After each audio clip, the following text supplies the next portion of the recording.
بوش، جواب تهدید بوش، این امت پرخروش بوش و شرون بدانی،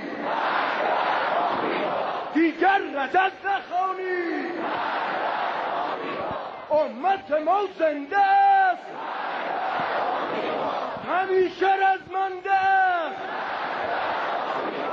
همیشه رزمنده است. فریاد آزادگی، سعادت زندگی.